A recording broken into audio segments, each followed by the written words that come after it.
안녕하세요. 저는 1조에서 시민성 전달 모형을 맡은 일반사회교육학과 김석우라고 합니다. 발표 목차에 대해 말씀드리겠습니다. 첫 번째, 주제 선정 이유, 두 번째, 학습 목표, 세 번째, 도입, 네 번째, 전개, 마지막으로 정리입니다. 우선 저희 모둠의 수업 주제는 고등학교 정치화법 과목의 7단원 선거와 선거제도입니다. 이 주제를 선정한 이유는 선거에 참여할 수 있게 된 학생들이 우리나라가 현재 OECD 국가 중 국민투표 참여율이 최하위권이라는 사실을 인지하고 수업을 통해 선거의 중요성을 깨닫고 투표에 참여하여 우리나라의 투표 참여율을 높이는 좋은 시민이 되었으면 하는 바람에 선정하게 되었습니다. 다음으로 학습 목표에 대해 말씀드리겠습니다. 저는 이 수업을 계획할 때 이 수업이 끝나고 학생들이 무엇을 깨닫고 어떤 학생이 되면 좋을지에 대해 고민하였고, 선거를 잘 이해하고 투표에 참여하는 학생들이 되었으면 좋겠다는 생각으로 이 수업의 학습 목표를 대의제에서 선거의 가치와 민주선거의 역사와 규범을 이해할 수 있다와 선거에 대한 이해를 바탕으로 국가의 선거에 잘 참여하는 좋은 시민이 될 수 있다로 정하였습니다. 수업을 본격적으로 시작하기 전에 학생들의 수업 관심도를 높이기 위해 학생들의 투표의 경험 여부를 물어보는 시간을 가질 것입니다. 질문을 통한 동기 유발 후 수업 내용에 대한 학생들의 이해도를 높이기 위해 과거와 현재의 선거 원칙을 비교하는 내용과 현재 우리나라 선거의 중요한 부분을 빈칸으로 만든 학습지를 제공할 것입니다. 선거 관련 영상 시청과 교사의 강의식 수업을 통해 수업 내용을 학생들에게 전달하고 학생들은 수업 내용을 들으면서 학습지의 빈칸을 채우는 시간을 가질 것입니다. 마지막으로 수업 마무리는 모둠을 형성한 후 오늘 학습한 내용에 대한 질문을 만들고 서로 공유하며 풀어보는 활동과 투표와 관련된 상황을 보고 그 상황이 어떤 민주선거 원칙에 어긋나는지 발표하는 활동을 통해 수업 내용을 복습하며 추가적으로 기존의 민주선거 원칙 외에 더 생겼으면 하는 규칙 발표 활동과 수업 내용 질문 시간을 추가적으로 한 후 수업을 마무리할 것입니다. 안녕하십니까. 저는 일반사회교육과 김미정입니다. 저는 선거와 선거제도라는 주제 안에서 사회과학 모형 수업을 설계했습니다. 학생들이 직접 조사한 자료에 근거하여 결론을 도출해 봄으로써 탐구 능력을 실현해 주고 싶었기 때문에 브루너의 탐구학습 방법을 사용하여 이 수업을 설계하였습니다. 학습 목표는 브루너의 탐구학습, 즉 실증적 탐구 방법을 바탕으로 투표율과 당선 세력 간의 관계를 분석할 수 있다입니다. 우선 이 수업은 2시간에 걸쳐 진행됩니다. 1시간은 학습지 작성을 하고 남은 1시간은 학생들이 만든 PPT를 중심으로 발표 수업을 진행하게 됩니다. 수업 도입 전 먼저 학습지를 배부합니다. 학습지에는 실증적 탐구 절차가 적혀 있습니다. 빈칸을 만들어 학생들이 스스로 자유롭게 자신의 생각을 작성할 수 있게 하였습니다. 학습지를 배부한 뒤 제비뽑기로 모둠을 결성합니다. 그 후 수업을 진행하게 됩니다. 첫 번째, 문제 제기 절차를 실시합니다. 투표율이 높을수록 진보 세력이 유리하다는 일반적 통념을 학생들에게 설명한 뒤 학생들은 모둠별로 자신들의 생각을 토론합니다. 두 번째, 가설 설정 절차를 실시합니다. 학생들은 모둠별로 정한 가설을 학습지에 작성합니다. 이때 교사는 교실을 돌아다니며 학생들의 가설 설정 결과와 그 근거에 대한 생각을 듣게 됩니다. 세 번째, 자료 수집 절차를 실시합니다. 교사는 학생들에게 자료를 수집할 때 출처의 중요성과 자료의 신뢰도의 중요성을 강조하고 학생들이 자료를 수집할 수 있는 시간을 제공합니다. 학생들은 가설에 알맞는 자료를 수집합니다. 네 번째, 자료 분석 절차를 실시합니다. 교사는 자료 분석 시간을 제공하여 학생 스스로가 생각할 기회를 줍니다. 학생들은 수집한 자료를 분석하게 됩니다. 그 후 첫 번째 수업의 마지막 순서인 결론 도출 절차를 실시하여 마무리합니다. 1시간 수업이 끝난 후 다음 수업 전까지 학생들은 모든 별로 발표 PPT를 만들어 발표를 준비합니다. 두 번째 수업에서는 수업 도입 전 교사가 학생들에게 두 가지 학습지를 먼저 배부합니다.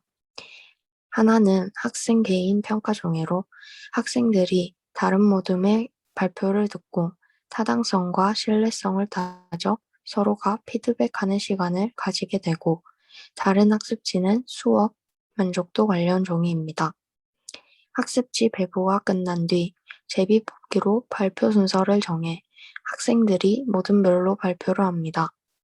발표가 끝난 뒤 개인 평가 종이와 수업 만족도 종이를 학생들이 작성한 후 질문 시간을 가지고 수업이 마무리됩니다.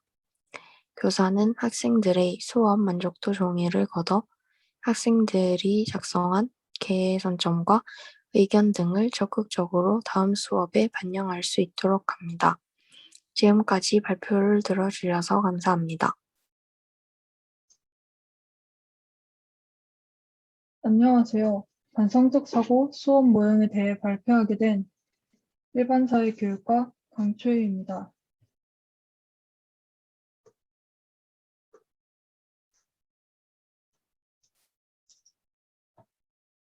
먼저 목차부터 보시겠습니다. 저는 수업 주제, 학습 목표, 도입, 전개, 마무리 순서로 발표할 예정입니다. 첫 번째로 수업 주제입니다.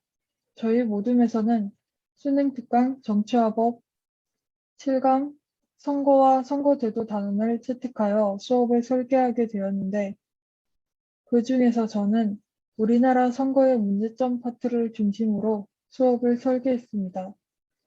이 주제를 선정한 이유는 학생들이 우리나라 선거의 방식의 문제점을 인식하고 그에 대한 여러 대안을 생각해보고 가장 합리적인 대안을 추리기에 가장 적절한 주제라고 생각했기 때문입니다.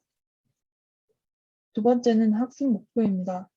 첫 번째, 대한민국 지역구 국회의원의 선거 방식을 알 수 있고, 둘째, 대한민국 지역구 국회의원의 선거의 문제점을 파악하고 그에 대한 해결 방안을 제시할 수 있다입니다. 세 번째로 도입입니다. 먼저 도입 부분에서 학생들에게 다양한 선거 제도의 유형을 영상으로 보여줄 것인데, 그 이유는 현재 지역구 국회의원 선출 방식으로 운영되고 있는 소선거구제가 아닌 다른 선거제도 유형을 기반으로 나중에 대안을 짤 시 도움이 될 것이라 판단했기 때문입니다. 이 영상을 시청하고 난 뒤 학생들에게 기대하는 효과는 앞에서 배운 소단원 두 번째 선거제도 파트를 더 잘 이해할 수 있고, 실제 대안을 제시할 때 다양한 선거제도를 활용하여 제시할 수 있도록 하는 것입니다. 네 번째는 전개 중에서도 대립 상황 구성하기입니다. 먼저 대립 상황으로 우리나라 지역구 국회의원 선거제도를 현행 선거제도인 소선거구제로 유지해야 한다로 설정합니다. 그리고 학생 그룹을 찬성과 반대로 나눕니다. 예상되는 찬성의 주장은 우리나라의 지역구 국회의원 선거를 소선거구제로 유지해야 한다이고, 반대 의견은 우리나라의 지역구 국회의원 선거를 소선거구제에서 다른 선거구제로 개편해야 한다입니다. 다음은 사실에 근거한 정보 말하기입니다. 이 활동을 하기 전에 먼저 학생들이 사실과 가치를 혼동하지 않도록 각각의 의미를 제시하여 혼동을 방지하게 해야 합니다. 그리고 학생들은 책과 인터넷 등을 통하여 자료 조사를 실시하는데, 이때 교사는 학생들이 사실에 근거한 정보만을 찾을 수 있도록 지도합니다. 밑에 제시되어 있는 자료는 찬성 측과 반대 측이 준비할 거라고 예상되는 자료입니다. 다음은 가치에 근거한 정보 말하기입니다. 찬성과 반대 모두 각각 가치에 근거한 정보를 위해 토의를 진행하고 거기서 여러 가치들 중에서도 가치의 우선순위를 매길 수 있도록 토론하는 시간을 가집니다. 예상되는 찬성 측 의견으로는 소선거구제가 아닌 중선거구제를 채택할 경우 당선자가 여러 명이 있기 때문에 소선거구제보다 당선자의 책임감이 줄어들 우려가 있다고 반대 측 의견은 최다 득표를 달성한 사람만이 당선되게 된다면 지역주의가 더욱 심각해지고 그리고 공천에 대한 자본이 심해지는 것도 소선거구제를 채택했기 때문이다입니다. 여기서 찬성 측의 가치 우선순위는 책임감이고 반대 측의 가치 우선순위는 통합으로 설정했습니다. 다음은 대한모색입니다. 여기에서 기존의 찬성 반대 모둠이 아닌 새로운 모둠을 구성합니다. 찬성 측 인원 2인과 반대 측 인원 2인을 한 모둠으로 구성하는데 이렇게 모둠을 구성했을 시 기대하는 효과는 다양한 의견으로 가장 합리적인 대안을 모색할 수 있는 것입니다. 예상대안 첫 번째는 지역구는 소선거구제를 유지하고 준연동은 비례대표제를 도입한다. 그렇게 되면 양당제를 일부 해소하고 의석수를 공평하게 배분하여 지역주의도 어느 정도 해소할 수 있을 것이다. 이고 예상대안 두 번째는 소선거구제를 폐지하고 한 선거구당 2인을 선출하는 중선거구제로 변경하고 두 의원을 서로 견제하는 시스템, 주민투표 등을 개설하면 의원의 책임과 문제는 해소될 수 있을 것이다입니다. 마지막으로 대안평가입니다. 여기서 각 모둠이 내놓은 대안을 다른 모둠이 검토하고 대안의 평가 내용을 발표합니다.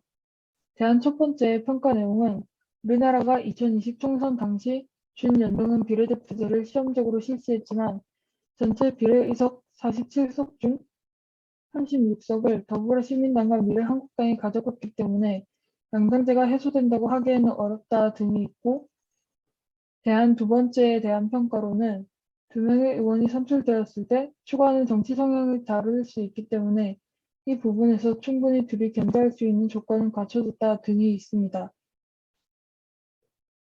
마지막으로 마무리입니다. 여기서 학생들은 모든 단위가 아닌 개별적으로 각 대안에 대해 투표를 하게 됩니다. 여기에서 제일 많은 표를 얻은 대안이 결정이 되고 교사의 총평으로 수업이 마무리됩니다. 지금까지 저의 발표를 들어주신 여러분 정말 감사합니다.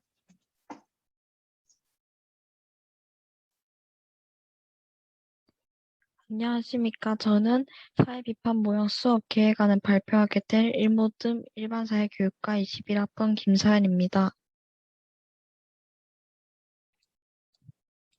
사회비판 모형은 추구하는 인간상으로서는 사회생존과 문제에 관하여 비판적 분석을 하고 실천에 옮기는 사람입니다. 목표로는 비판적 사고력, 실천, 사회정의 구현, 불평등 해결이 있고 내용은 사회불평등, 사회경제적 지위, 불평등에 관한 인식과 실천이 있습니다. 수업 방법은 시민사 전달처럼 강의 전달이 아닌 다양한 탐구 지향의 활동 수업으로 학생 중심의 수업 활동입니다. 여기서 교사 역할도 안내자, 촉진자로 있습니다. 저희 일모듬은 과목을 정치화법으로 정하였고 단원명을 선거와 선거제도로 정했습니다. 학습 주제는 사회비판 모형에 맞게 우리나라 선거와 관련된 것에 대해 모순점을 찾고 해결책을 제시해보자로 했고 학습 목표는 세 가지로 우리나라 선거에 관해 비판적 사고를 가질 수 있다. 두 번째로는 이 비판적 사고로 인한 문제점을 알고 이에 대해 해결책을 제시할 수 있다. 세 번째로는 학생들이 실생활에서 어떤 것을 실천할 수 있는지 말할 수 있다로 비판적 사고를 기르고 실천을 하고 해결책을 제시함으로써 이 사회 비판 모형에 맞게 설정하였습니다. 첫 번째 단계 도입으로는 교사와 학생이 인사와 출석 체크를 하며 상호작용하는 모습을 볼 수 있습니다. 그리고 교사는 우리나라 선거에 대해 어떻게 생각하냐고 물은 뒤 학생의 반응을 살펴봅니다. 학생은 이제 교사가 말한 부분에서 생각해보는 시간을 가집니다. 전개 부분으로 돌아가서 첫 번째로는 학생들의 비판적인 사고 기르기입니다. 교사는 선거를 떠올랐을 때 선거와 관련된 모든 것에 대해 학생들이 평소에 가지고 있던 문제점이라고 생각이 든 것이 있으면 말해달라고 합니다. 또 학생 일은 다양한 연령 계층을 대변하는 국회의원에 선출되어야 한다고 말하며 학생 2는 비례대표의원을 추천하는 과정에서 생기는 문제점이라고 말합니다. 마지막으로 학생 3은 지방선거 동시선거제도라고 합니다. 이렇게 교사는 학생들의 말을 들은 뒤 비판적으로 생각을 해보자고 합니다. 여기서 좀 주의할 점은 학습 주제에 알맞게 수업을 진행해야 하고 여기서 더 이상 교사가 수업을 이끌지 말고 학생들이 수업에 직접 참여할 수 있게 해야 합니다. 그리고 이제 비판적인 사고를 가져서 이제 학생들이 말을 합니다. 학생 1은 이렇게 국회의원은 나이가 드신 의원이 대다수며 연령층이 낮은 계층을 확실히 대변하기 힘들다고 합니다. 학생 2는 이제 비례대표 의원을 추천할 때 돈이 많은 사람, 표를 많이 끌어올 사람으로 주민대표로서의 능력이 있어도 돈이 없고 빽이 없으면 떨어지기 쉽다고 말하며 비례대표를 신청하는 후보들은 대부분 여성이지만 이런 여성을 한 줄 세워놓고 뽑는 사람들은 대부분 남성이라고 말을 합니다. 학생 3은 동시선거제로 비용과 시간은 절약되었으나 깜깜이 선거가 되어 적합한 후보를 선출할 기회가 사라졌다고 말을 합니다. 이렇게 동시선거는 이렇게 7명을 뽑는데요. 7명 선출하게 되어 후보자의 자질과 공약 등을 검증 자체가 불가능하며 줄서기 투표가 많아졌다고 합니다. 여기서 줄서기 투표는 7장의 투표용지에 모두 1번이나 2번을 찍는 선거를 말합니다. 전개 두 번째 부분으로 이 비판적인 사고를 하고 난 뒤 해결점을 모색하는 시간을 가집니다. 학생 1은 위에 말한 것처럼 낮은 계층을 대변하기 위한 국회의원을 뽑아야 하는데 예를 들어서 10명이 국회의원이 뽑힌다 가정했을 때 2명 정도는 젊은 층의 계층을 대변할 수 있는 제도를 만들어야 한다고 말을 합니다. 이렇게 예를 들어서 설명하는 모습도 보입니다. 학생 2는 비례대표 의원이 불평등을 줄이기 위해서 지원금을 늘려 하는 해결책이 있지만 그렇게 되어버리면 국민 세금이 증가하는 결과가 나타납니다. 그렇지만 이런 불평등을 막기 위해서라면 국민들이 조금이나마 감수해야 되는 부분으로 생각한다고 하며 이런 제도를 만들고자 하고 인맥 문제에서는 이제 비례대표 의원이 인맥으로 추천된 거라면 이제 그 부분에서 점수를 마이너스하는 제도를 만들고자 합니다. 학생 3은 이제 이 지방 동시선거 제도가 1990년대에 만들어졌는데요. 이걸 이제 한 번 더 개정을 해서 7명 선출하지 말고 4명, 3명씩 나누어 그 의원이 정말 적합한지 확인한 후에 투표하는 방법도 있으면 나누어서 투표하면 뽑아야 하는 인원이 적어진 만큼 그 후보의 자질을 좀 더 꼼꼼히 알 수 있다고 말하며 이 제도가 형성이 되면 좋은 점을 말하고 있습니다. 이렇게 해결 방법을 말하고 학생들은 평소에 어떤 실천을 할 수 있을지 이야기해보는 시간을 가집니다. 학생 1, 2, 3은 우리가 이런 제도를 바꿀 수 있는 능력은 되지 않으니까 SNS에 이런 글을 올려 사회가 조금이나마 바꿔질 수 있게 도움을 줄 수 있지 않을까라고 말합니다. 그래서 SNS는 이제 뭐 페이스북이나 인스타그램을 말하고요. 이 SNS가 아니더라도 뭐 국민청원에 올리면은 국민들이 관심을 가질 수 있게 하니까 이런 방법으로 학생들은 실천을 해보려고 합니다. 이렇게 다 말을 하고 정리로 교사가 이런 비판적인 시각을 가지니까 조금 선거 제도에 더 관심을 가지게 된 것 같다. 앞으로는 이런 시각을 가지면서 우리 사회에 더 관심을 갖게 되는 계기가 되었으면 좋겠다라고 정리를 하며 이제 학생들이 대답하고 마칩니다.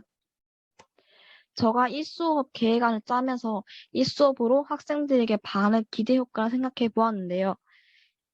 첫 번째로는 비판적인 사고를 기름으로써 우리 사회에 어떤 문제가 있는지 생각해 볼 수 있게 만듭니다. 두 번째로는 이에 대해 해결 방법을 제시하여 실천을 할 수 있게 하는 게 제 목표가 아닐까 생각이 듭니다. 이상으로 발표를 마치겠습니다. 감사합니다.